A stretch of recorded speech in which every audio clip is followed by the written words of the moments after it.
Welcome back. This is Chapter 4 in State and Local Government. And we're going to be talking about political parties in the state of Texas. Well, let me be upfront with you as we talk about political parties.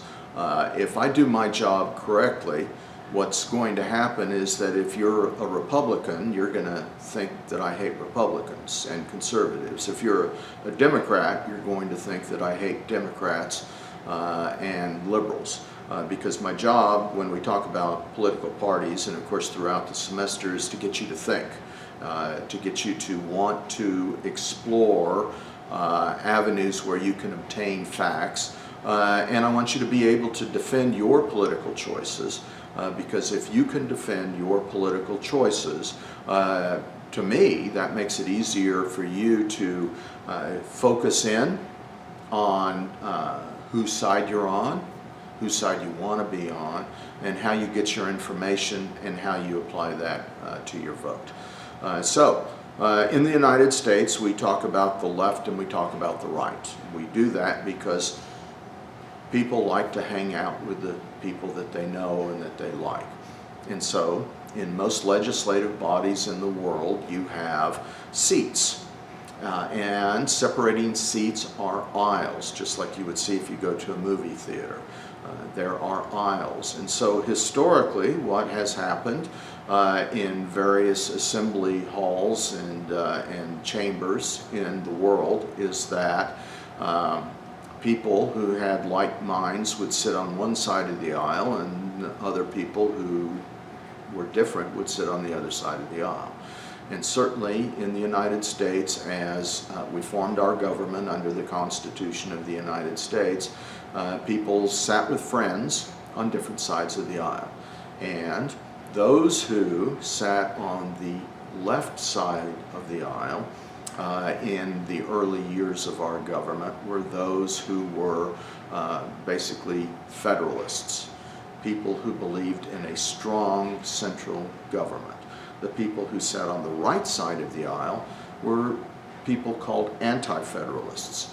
They were people who believed that government shouldn't be all that big and government shouldn't be all that active in the everyday lives of citizens, and certainly we should have strong state governments as opposed to a strong central government under the United States of America. Times change, names change, and eventually what ended up happening is the Federalists became known as the Democrats, and the Anti-Federalists became known as the Republicans. So therefore we have the Republican Party and we have the Democratic Party. Are there other parties in the United States and in Texas? The answer is yes. But typically they don't pull enough votes to really be able to get their candidates elected. Now, who are these parties? Because we're talking about Texas, we can talk about a faction called the Green Party. These are people who are very eco-friendly. They're interested in improving and protecting the environment. We have libertarians. Libertarians are actually fairly close to the Republicans. They believe that the government should be less intrusive in citizens' lives than they are now, not just on a federal level, but on a state level.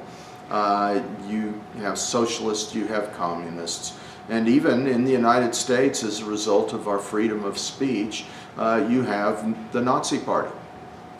So all of these parties exist, and they exist in various forms in the state of Texas. But the two strongest parties in the state of Texas, the two parties that consistently contest elections in the state of Texas, are the Republican Party and the Democratic Party. Texas today is a one-party state. You've heard me talk about this in previous lectures. We're considered a one-party state because the Republican Party, the Conservative Party, controls the governor's house, the governor's mansion, and it controls the state Senate and the state House of Representatives.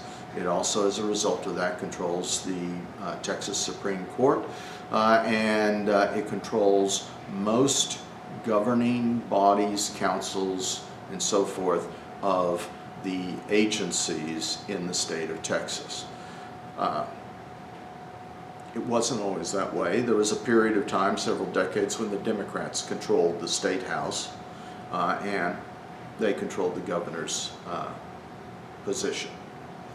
It is anticipated that because of demographic changes that we've talked about prior to this, that all of this could change and the Democrats could regain control in another 10 to 15 years.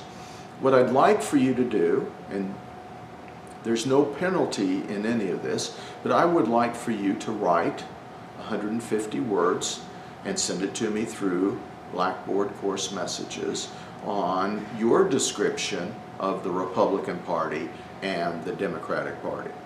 Be as critical as you want to be or feel that you need to be. Again, there is no penalty to that. I just want you to be able to articulate, write down what you think these parties are all about. I look forward to seeing you again. Have a great semester and talk to you soon.